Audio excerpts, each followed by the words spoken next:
Shalom. I want to start off by saying Barakathia Hawa, Barakathia Hawashai, Barakathia Hawa, Bahashemi Hawashai, Bahashem Nachakadash.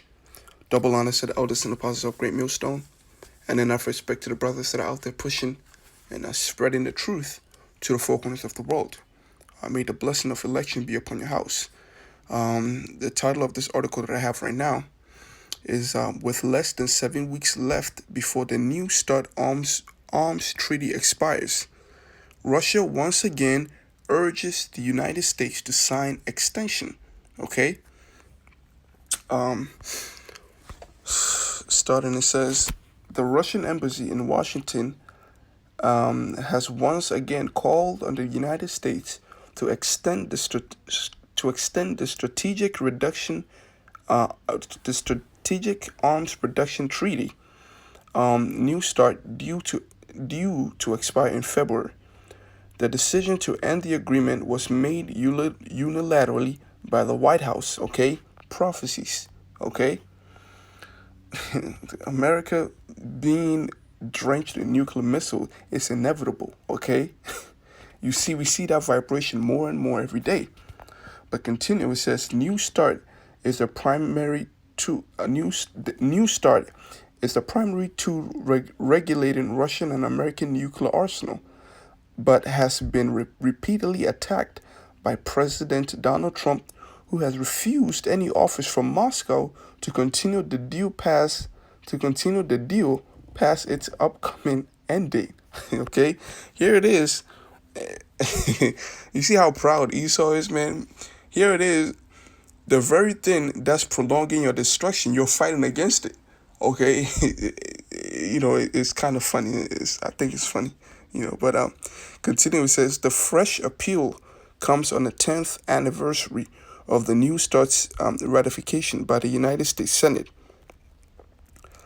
As things stay now, the treaty is doomed to expire on February 5th, 2021. President Vladimir Putin's proposal from December 2019 to extend it for 5 years without precondition still stands. The embassy statement reads, okay, the extension will give Russia and the U.S. time to find common grounds on the way to adopt the arms control regime to today's security environment. According to the diplomats, the treaty has managed to reduce warheads by a third and has enabled 338 on-site inspections in the last decade. Okay. Once again, going into Ezekiel the 37th chapter or 38th chapter, if I'm mistaken. Until the Lord put on hooks in the jaws of Gog and Magog, turning them back to the mindset and the state that they're going to be in.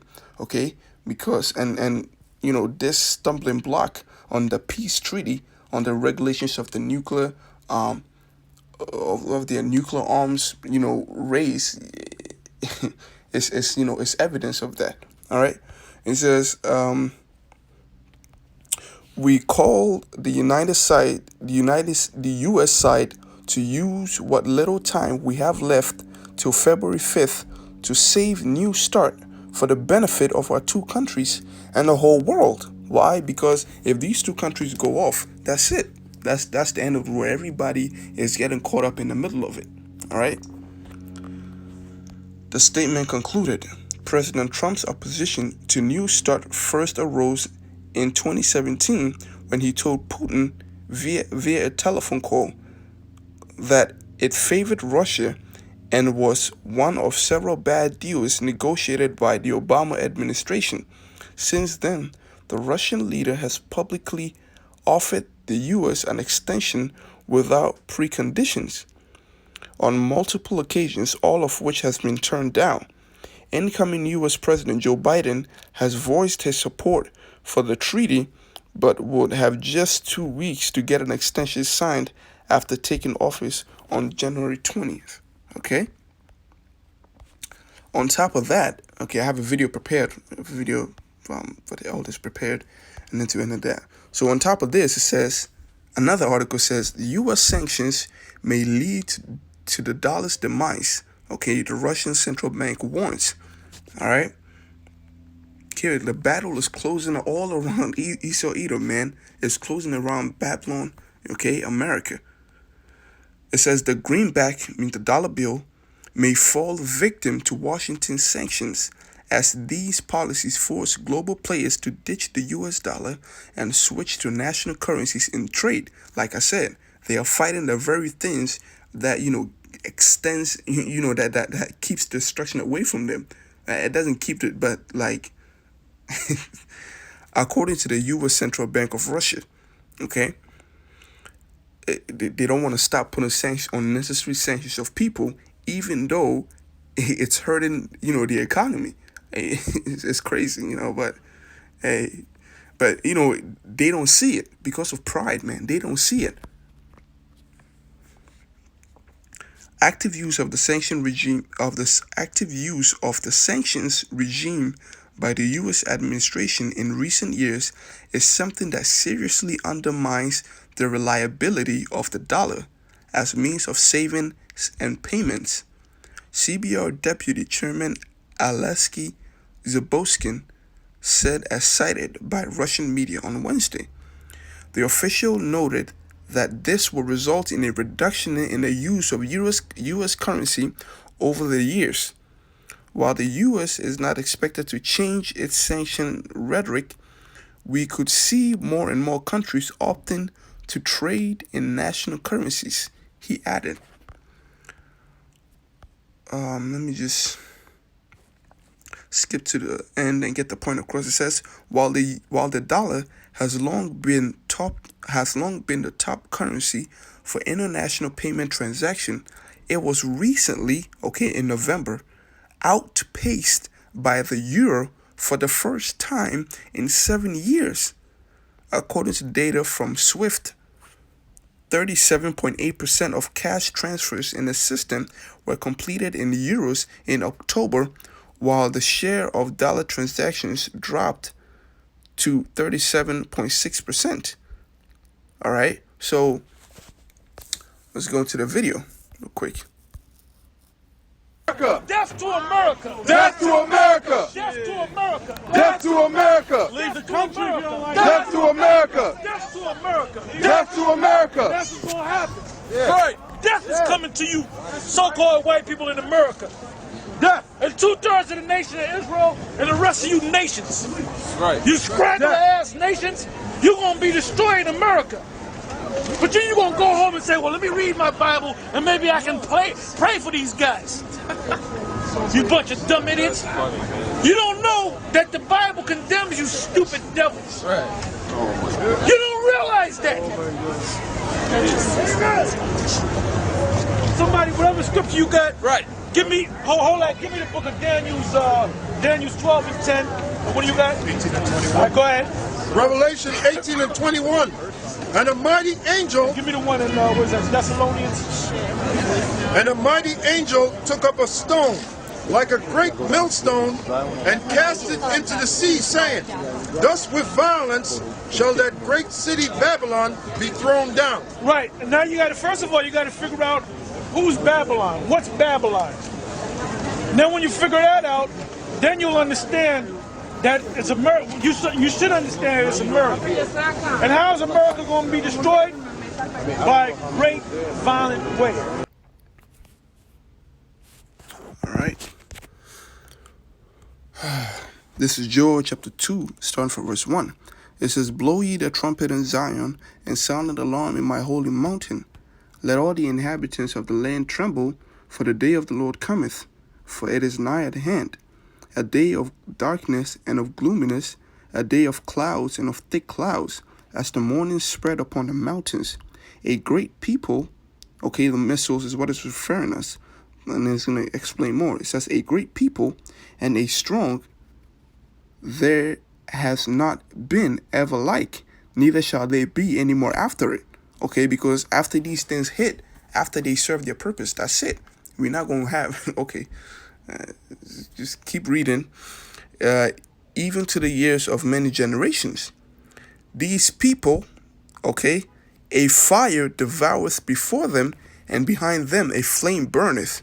The land is as the Garden of Eden before them, and behind them a desolate wilderness.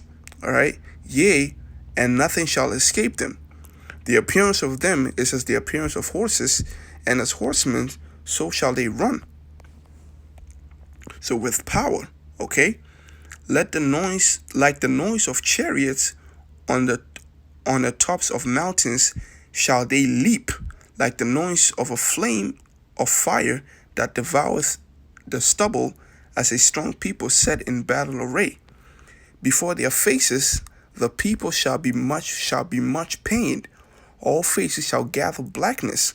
Because what? You will be afraid. You're gonna be terrible. You're gonna feel very terrible, and fear is gonna grip every nerve in your body. All right. It says they shall run like mighty men. They shall climb the walls like men of war, and they shall march every one on his way, and they shall not break their ranks. Neither shall one thrust another. They shall walk every one in his path, and when they shall fall upon the sword, they shall not be wounded. All right, which the scripture tells you in Revelation that what 200,000 and 200 million missiles, and every single one of them is gonna hit, man. They're not gonna break their ranks. They're not gonna thrust one another. Okay, one is not gonna malfunction and hit another in the air, and then you get two missiles didn't hit America. No, that's not what's gonna happen. The hand of the Lord is gonna be on those missiles, man. The Spirit of the Lord is gonna be on it, and every single one of them will hit. All right, they fall upon the sword. All right, meaning the defense systems, and they shall not be wounded. All right, nothing is gonna happen to them. That's why you had Putin over there just scoffing and laughing when Washington was talking all that shit about, we have nuclear defense system, so we're not worried about the threats of Russia. Russia's not a threat to us and all that. All right. They shall run to and fro in the city, and they shall run upon the wall. Okay, to and fro, they shall go everywhere. Okay, the fire will travel to every corner, from corner to corner. All right, they shall run upon the wall, from to up and down, man. Everything, no matter how tall, how short it is, what's underground, it's gonna uproot everything. All right. They shall climb upon the houses. They shall enter into the windows like a thief. The earth shall quake before them, and the heaven shall stumble. The sun and the moon shall be dark, and the stars shall withdraw their shining. And the Lord shall utter his voice before his army, for his camp is very great. For he is strong that executeth his word. For the day of the Lord is great and very terrible. Who can abide it? All right. So, hey, you can read more on that, man. It's a very terrible thing is coming to America. It's coming upon the entire world, man. Things are not gonna get better. Death to America, man. To the brothers that are listening, I want to say shalom. Yahweh Ba'ashim Yahushai Barakatha. To the Aquafs that are listening in truth and sincerity, shalom to you too. Yahweh Ba'ashim Yahushai Barakatha. May the spirit of election, may the blessing of election be upon all of us, man. So with that, on to the next one.